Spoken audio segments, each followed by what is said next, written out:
Let me know if there's more to you than just being a firefighter and you want to improve your life, you want to have a better lifestyle, you want to make better choices, you want to self-develop, because all these things will tie into being a firefighter. So you've clicked on this video because you're interested in how firefighters deal with fatalities at the incidents that we attend. The good news is you've clicked on the right video. And the even better news is, if you watch this video right to the end, I've got a new content form which I'm thinking of dropping to all my subscribers. This is something that I've been thinking about for a while. I need to know the demand before I actually do it. But make sure you watch right to the end to find out exactly what it is. And as I think, it will benefit a lot of you guys watching. Anyway, welcome back to my channel. If you're new around here, my name's Cameron, and on this channel we discuss firefighter stuff, how to be a firefighter, my tips, my advice. Any questions that you've got, I try to answer them all in the comments. So if you are new, welcome to the channel. I'm currently a firefighter based in the UK. If you want to know more about what I do, watch all my videos on YouTube. Go on my link in the description to my TikTok and my Instagram. There's loads of videos on there as well. And I kind of make these videos as when I'm talking into the camera now, I'm almost talking to you guys, but really I'm kind of talking to my past self and I'm giving myself advice. So if I'm 21-year-old Cam now sitting there applying to be a firefighter, I'm almost giving you what I wish I had when I was in your position. Now you might just be watching this video not because you want to be a firefighter, but you are just genuinely interested in how firefighters cope with fatalities. And in this video we're going to discuss exactly that. I'm obviously not going to talk about the details of the fatalities because that is confidential and it's not something that I really want to talk about anyway. So what is a fatality? I'm just going to pop a link up here from the definition that I found on Google. A fatality is an occurrence of death by accident in war or from disease. Now in the context of a firefighter, when we think of fatalities, we think of the incidents that we go to, not necessarily diseases or especially war. Now the majority of the fatalities that we go to are actually from incidents such as car crashes, house fires, you name it. So a question I get asked quite a lot is, how do I cope with fatalities? Not so much personally, but I think people are asking me because they want to be a firefighter and they're almost see themselves in me as such, maybe a young male new into the fire service, and they're thinking, how am I going to cope with fatalities? So let me answer your question. So if you don't know already, I've been in the fire service now about 2 years, coming up to 2 years. I've definitely been to some fatalities, not as many as the guys that have been in 20 plus years, of course. But what I will say is, from my experience, some of the fatalities that I've been to are around where I live. So oftentimes if I'm driving past there in my car or in a friend's car, you almost will get them kind of, well I do anyway, this is what I think, I almost get them kind of flashbacks, and the firefighters I've spoke to get the same kind of things. You'll drive past a road and I guess it's almost a bit like PTSD. Depends how distressed you actually feel, depends how you take it as a person, but definitely I would say that when I'm driving past these roads, it's like a landmark in your head, and it kind of takes you back to the fatality and the incident. It's not a nice feeling, but it's something that's unavoidable, I guess. If it's in your head, then it's always going to be in your head. Now whether or not that hurt me mentally further down the line in my life, I don't know. Now I find personally, when we get to a fatal incident or we're on the way as such, you kind of mentally prepare yourself anyway from what the details you've got. However, it's not always accurate. You don't actually always know that you're going to a fatal incident, obviously, because our job is to save life. So on the way you may just be going to what you think is a house fire. Obviously a person's reported, which means there's somebody in danger, somebody in the building. You don't know what state they're in at that time, but you kind of subconsciously get prepared for that anyway in your head. Now everyone copes with them differently. Everybody comes away from the incident feeling different. I can't tell you how everyone else feels. I can only really tell you how I feel and how I cope with them. I feel like I'm quite fortunate in the sense of I don't let it get to me as such as probably a lot of other people will. It kind of goes to the back of my head as I realised that it is well, I guess it is part of the job. I kind of knew I'd be exposed to these kind of things, and they obviously tell you in training school that you'll be exposed to these type of things. Well, you know that, I suppose, for yourself anyway when you're applying. If you're that type of person anyway, then you already know as you're applying. And I've just noticed this big red spot on my forehead, man. I've had it for a couple of days now, but it's not the best. I was going to cover it with makeup, but I'm not going to do that. Some stories which I've heard from other firefighters that have been in the job a lot longer than me. Some of the stories they've told me of their incidents that they've been to before, or not so much the details, but like the generic whole of the fatality sounds like horrific and unimaginable. A lot worse than what I've been to. I feel like I've seen some bad things. There's bad things, but then there's unimaginable things. So yeah, you've just almost you never know exactly what the day is going to bring. You don't obviously ever expect or want that to happen when you go to work, but it is always a possibility, and that's part of the job. But like I previously mentioned, our job is to save life. So when we get to these incidents, we do our best to actually save the life. Whether you think it's savable or not, we turn up and we do our best to save life. And obviously we do this on ourselves. We've got our own kit on the truck. We also do this with other kind of organisations such as ambulance, police. Kind of everyone chips in, works together, and that's how we get the best results.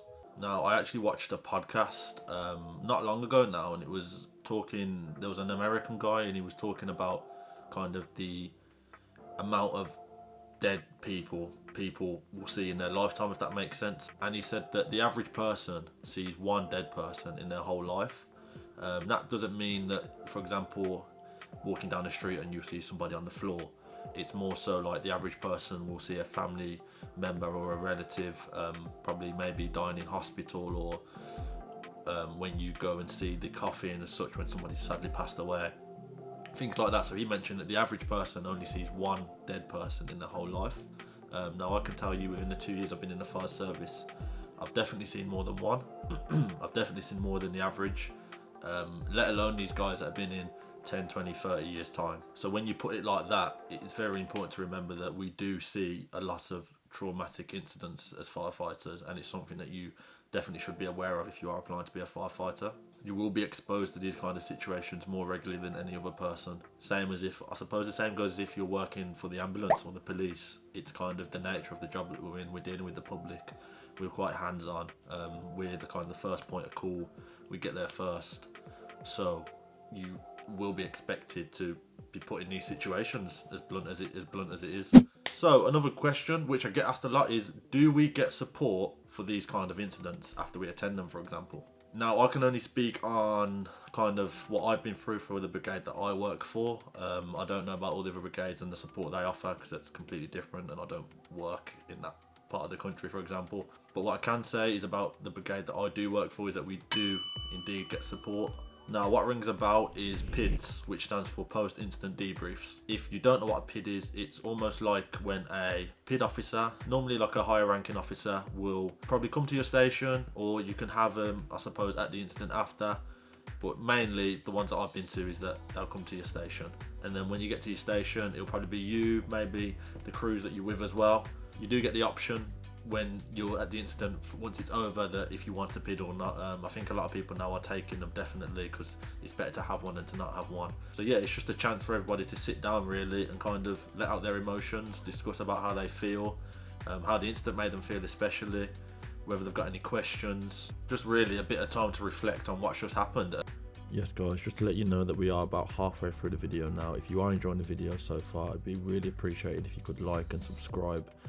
Also make sure you're still following the video right to the end to find out the exclusive news that I've got to tell you. Enjoy the rest of the video. It is sometimes as simple as you could go to some incident which has a fatality, and then within the next hour you're back at station and it's almost like almost nothing has happened as such. Whereas in reality, you've just seen something really traumatic, but now you're just back at station, and for example, you could be eating your lunch or things like that. So the problem is everybody obviously gets affected differently. So these PIDs are very good, as once you get back, everyone kind of sits down.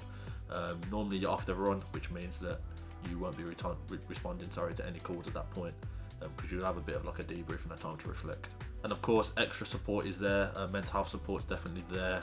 And the PID officer will probably discuss this to you, because you'll find that some people, it has affected them, but they don't feel comfortable sitting and saying it in front of 10 other people.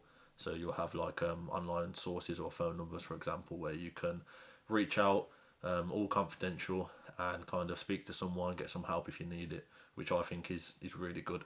And you know, these incidents and how you cope with them, I guess there's no right or wrong way. For example, I know somebody that says they cope with them by not saying anything to anyone, and then you've got somebody that will cope a lot better with them if they go home to their missus and just explain kind of what they've been through, and yeah, things like that. So everybody's different, and the main point is there's no right or wrong way on how you should deal with a fatality or a traumatic incident. Now, so this is my advice to you guys watching this. As I previously mentioned, if you are applying to be a firefighter, there is a high chance that you will see some nasty stuff and maybe stuff that you'll never forget about. But also, it's almost what you're signing up for. You kind of should know this, and this is, I guess, why I'm talking to you now, to kind of tell you that this stuff will happen. It's inevitable. You'll be very, I guess, lucky as such if you are not exposed to this kind of stuff. I wouldn't wish anybody to definitely see this kind of thing, but I'm just saying it's a possibility. It will happen. I'm not going to lie and tell you that you will not see any of this and you'll be a firefighter and everything will go plain sailing. You just go to fires, no one will be hurt, things like that. This is real life. This is kind of, once you get on station, you then stepping into the real world. You're not training anymore. Like, everything becomes real very fast. So yeah, this video is definitely worth considering if you do want to be a firefighter. And almost everything I've spoken on my channel is like the good side and the tips and the good things and the fluffy stuff.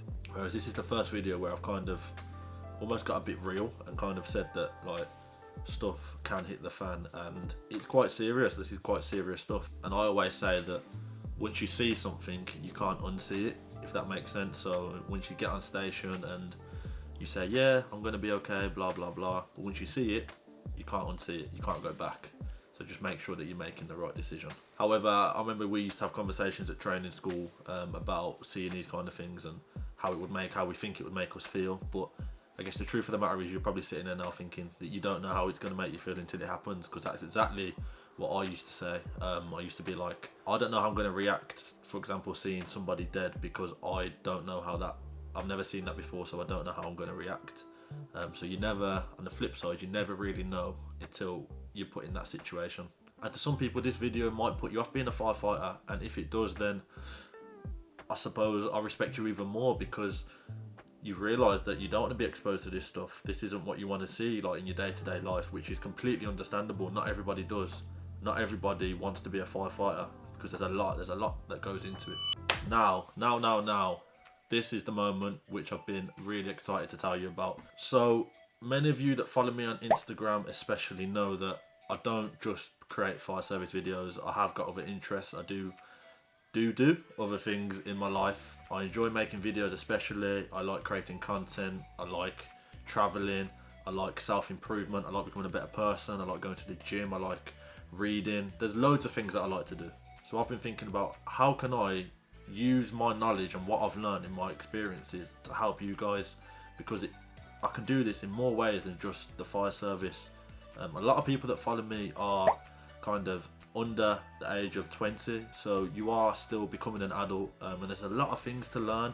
Like, if I look back now to when I was like 17, 18, I'm a completely different person. I've made a lot of mistakes, I've done a lot of good things, a lot of wise things, so I always wonder how can I cascade this knowledge back to you. And it's not just for people younger than me as well, it's for people older than me also. Like, there's people that might be 25 to 30 or 35 to 40, and they're watching my video thinking age is just a number, which I 100% agree with. Like, it doesn't matter how old you are, you can still learn new things, you can still level up your life, and you've still got time to become the best version of you. Now, it's only right that I give those who are following me from right at the beginning, who are still following me now, still watching my videos, still liking, still subscribing, still following me on Instagram, supporting me all the way, it's only right I give you guys what you deserve. And this is why I'm starting my newsletter. Now, I'm only going to touch on this briefly, but the newsletter is completely free to anybody that wants to join. Once you've joined, you can happily leave. It doesn't bother me if you leave, but hopefully the content is valuable enough that you don't leave. I'm not going to go into too much detail about what I'm going to talk about in my newsletter and kind of the concept behind it, but just know when you join this newsletter, you'll gain tons and tons of value that I wish I had when I was in your position, value I wish I had when I was your age. So what I've thought is, I'm thinking to kick it off with kind of a small booklet, only 3 to 5 pages, where I discuss my top 3 secrets on how to become a firefighter. Now, these things are things that I've never spoke about in any video before, things that I've kind of kept under the radar, but if I'm going to do it, I want to do it properly, and I'm going to make it exclusive. Now, these top secrets, I am 99% sure that if you do implement them and you do read them properly and take in what I say, your chances of becoming a firefighter will go up extraordinary. The booklet itself will be sent to you directly to your email. You don't have to come on any social media. But that's not just where it stops there. There's loads more stuff that I want to do, which I'm going to talk about in a future video. But if this is something that you are interested in, then click the link in the description. It will take you to the sign up page. All I need is your email. That's all I ask for. It's completely free. There's no kind of gimmicks behind it. I'm not trying to get money off anybody. It's all completely free. But it's very important that if you are interested, please tell me and sign up to the email. Once I get enough interest, or once I think you guys are interested enough, because I can see who signed up, that is when I will implement the top 3 secrets and kind of build it out properly so you get the most value possible. Also, let me know down in the comments. Let me know like what you think, what are your opinions on it. Like, I want to know exactly what you're thinking, because you guys have got the questions that I've got the answers for. So if you let me know what you want, let me know what your opinions are on the newsletter, let me know where I can take it. Let me know if there's more to you than just being a firefighter and you want to improve your life, you want to have a better lifestyle, you want to make better choices, you want to self-develop, because all these things will tie into being a firefighter. Like, there's certain attributes and certain things that you need to become a firefighter. Not everybody can be a firefighter, as you probably already know. And like I mentioned as well, this isn't just for firefighters. If you're watching this video and you're not a firefighter and you don't want to be a firefighter, it doesn't matter. I've got a lot of ideas with where I want to take this, and all I need is your guys' support. But yeah, I've rambled on enough now. I hope everybody that has watched this video has gained tons of value. I hope it's been informative. I hope it's kind of affirmed your decision, or it may have even swayed your decision away from the fire service. That is completely up to you and not me. If you haven't already, please like the video, as it helps me out massively. Comment, like I said, below. Anything you want, any questions, let me know. Subscribe to the channel, definitely. As I think we're on about 400 subscribers now, which is good. We are growing every day, which I love to see. It's things like that that really motivate me to carry on doing these videos, because if I wasn't getting any progress, I'd think, what's the point? Also, link in the description to my Instagram, my TikTok. These are my social media platforms which I'm on most. Instagram definitely, so make sure you follow me on there if you haven't already. I'm also going to leave the link below to the weighted vest that I use when I train to be a firefighter. If you haven't watched that video, then watch it here. In this video, I'll discuss kind of how to train like a firefighter and what I recommend you wearing. It's good that a lot of people have been wearing the weighted vest and have been purchasing it, which is great to see. And I've had some good feedback on that weighted vest. So if you haven't got one already, make sure you get yours. But yeah, my name's Cameron. Thanks for watching, and I'm out.